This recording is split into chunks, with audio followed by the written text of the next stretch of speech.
You guys have asked for it since I made 2 other DLC videos on Sorcery and Hedon, so now it's time to make a video on the enigma known as Kakuzu, a menace who faced the first Hokage, killed his village elders, and took off with the knowledge of their forbidden jutsu that allowed him to live and dominate as a bounty hunter for over 90 years. And the best part?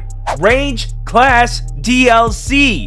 It's giving you everything that you want for this class. So enough talk, ladies and gents, because here we go. Now, first and foremost, as a range class character, Kakuzu is going to be throwing projectiles instead of using normal heavies like other classes. So, am I going to take the boring route and just make him throw kunai when you hit triangle? Absolutely not. This guy can do so much better. He can separate his limbs and keep them together with threads. So he's going to throw hands. Literally. This cast character would just launch his fists at opponents and pull them back. Other than giving him a water clone for a substitution, I don't really have anything else that would remain exclusive to Kakuzu as a cast character. Now, I told you that these jutsu would give you what you want as a range player, and I'm not lying about that. The first jutsu will give you range main something you have wanted for so long. Jutsu number 1 will focus on Kakuzu's Earth Grudge Fear technique, which is the reason he has the threads and semi-immortality to begin with. Kakuzu uses these threads to remove the internal organs of his enemies and put them into his body, which has significantly increased his lifespan. This jutsu would allow the user to launch threads out of the arm with decent tracking if locked onto an opponent. If the threads hit the opponent, they take damage and the user will heal! Finally, range class has a healing jutsu. This is something the range class has wanted for so long, and this could be the perfect way to get it started. Jutsu number 2 would help focus on a weakness for the range class.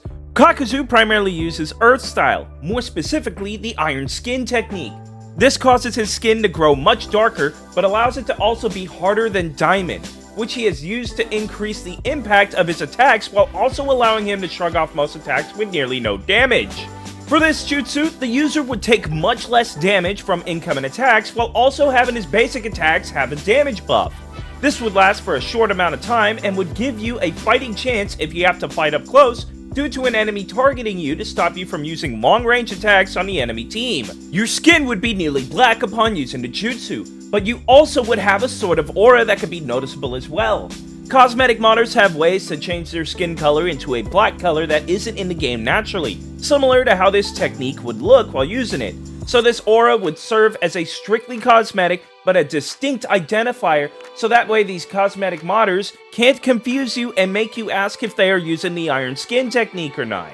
This ultimate is where things get interesting. Kakuzu can cause his separate hearts to become their own threaded monstrous beings, and even combine their attacks to create something even more destructive than if they were on their own. When you activate the ultimate, the fire and wind masks would merge into a single being. They would fire a combination attack that mixes fire style searing migraine and wind style pressure damage together, causing an explosion on impact and leaving a large surrounding area on fire after.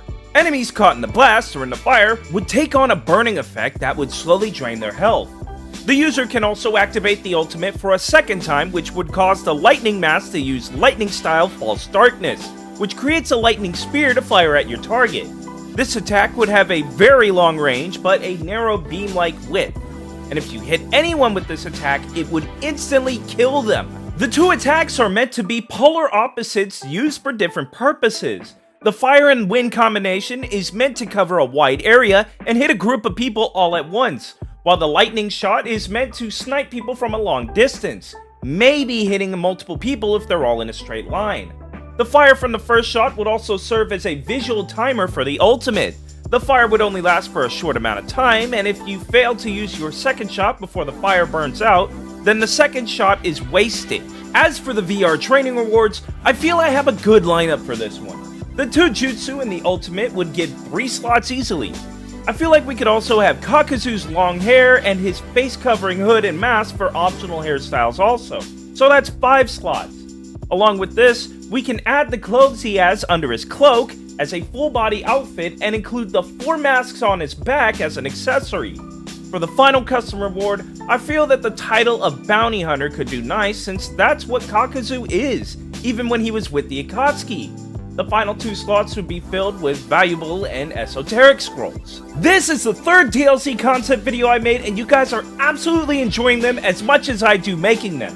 But if you haven't done so already, go check out the game-changing sorcery DLC video, or go check out the one I did with the other immortal Akatsuki member, Hidan. But with that being said, thank you guys so much for watching the video. If you like it, make sure to hit that like button, don't forget to subscribe, and turn on the bell so you'll always be notified anytime I upload. And don't forget to submit your clips for the Shinobi Striker Top 10 series, co-hosted with Topa. But with that being said, I will see you in the next video, the next stream, whatever it may be. Peace out!